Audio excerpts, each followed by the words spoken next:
Good morning, Happy New Year, and welcome to our first review of 2020, the review of 1917.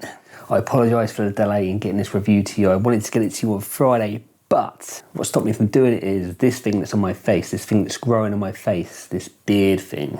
I had to do rehearsals for a TV production on Friday. It's only a little background part, but they've asked me to grow this out until we film the scenes, and it's like, this is nearly 2 weeks of growth, and I've got to grow this till next Sunday. So I do apologise if there's any scratching or anything during this review, because it's a very itchy time for me right now. So they give me a nice costume. I've got to grow all this hair out so you can give me some big long sideburns and some beard thing or something around here or whatever. But I can't reveal much more than that because anyone caught posting photos, confidential information about this production on social media will have action taken against them.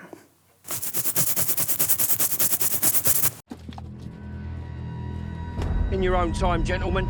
Must be something big if the General's here. You have a brother in the 2nd Battalion. Yes, sir. They're walking into a trap. Your orders are to deliver a message calling off tomorrow morning's attack. If you fail, it will be a massacre. We've got orders to cross here. That is the German front line. Old man! If we're not clever about this, no one will get to your brother. I will.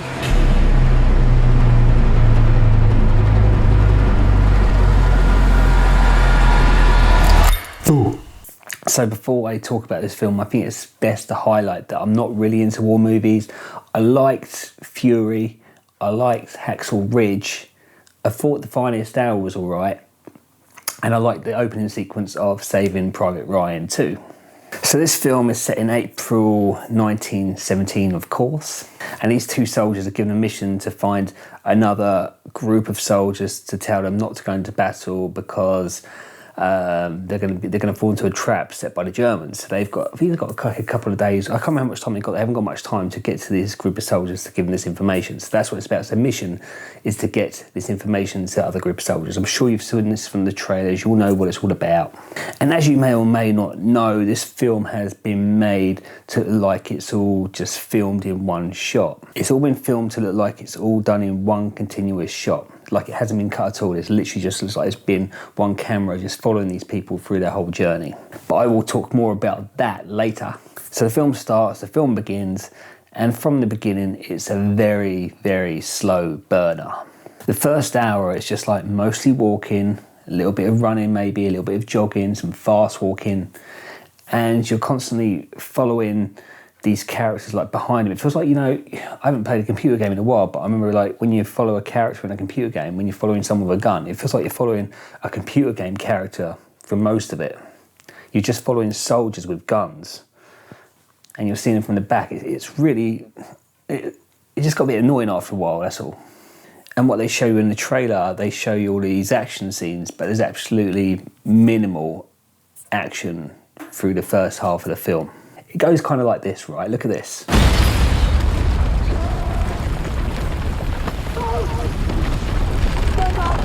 whole thing's coming down. Come on! I can't see! Trust me!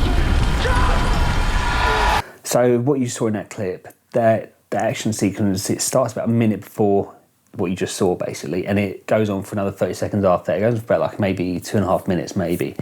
And then after that, it goes straight back to walking again for a long time, and yeah, that's it. So that's pretty much what it's like through the first half. But this is also why I feel this one shot, doing this film to look like they've done it in one shot, wasn't a good idea for this movie. I feel it wasn't right for this movie. It wasn't the right movie to do it with. There was a film called Birdman that came out, I think it was in 2015. Now that film was done the same way. It was all done to look like it was in one continuous shot. But the difference is it worked for Birdman because that film had so much more. It was a different topic. It was set in a theatre. It had so much more energy to it. And this 1917 does not have that same energy, except for when there are action scenes. When there are action scenes, it works really well for the action scenes, but there's only about 10 minutes worth of action in this 120-minute movie. There's not much action at all.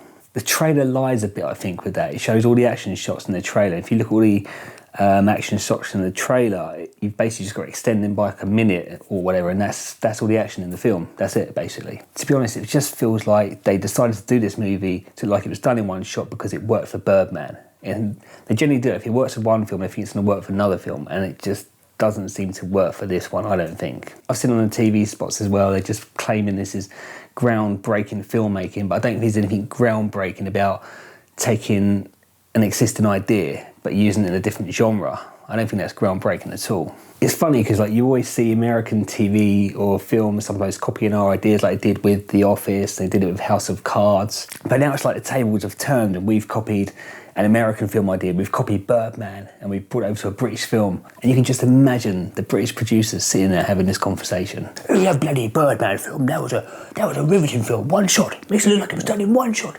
I agree, I think we should make one, but we should make it a war film.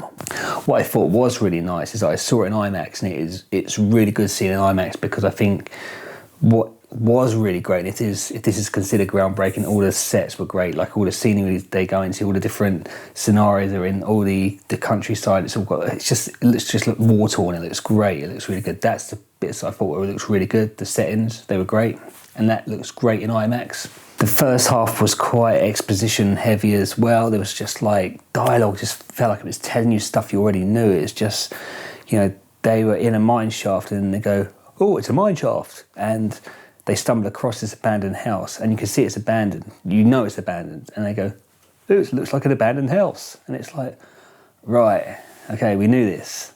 But the second half is where this film really picks up, and there's more action scenes which fit in better with the one-shot style, what they're going for.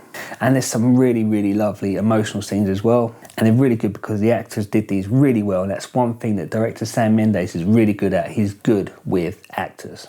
Overall though, this wasn't my kind of movie, but that's not to say it's a bad movie, because it's not a bad movie at all. It's just not my kind of movie. I don't think this is a war movie. I think this is a soldier story, not a war movie. There's not enough action for it to be a war movie. It feels like more, it is a soldier story. That's what it is. And I just think filming 1917 to make it look like it was done in one shot wasn't the best idea to make this movie with. It really wasn't. It caused the film to drag so much, which caused me to be uninterested for the first half of the film. And I think had they not gone with that one shot idea, I think it could have been compressed down to a 90-minute film or a 100-minute film, and it would have been a much better film if it was that way.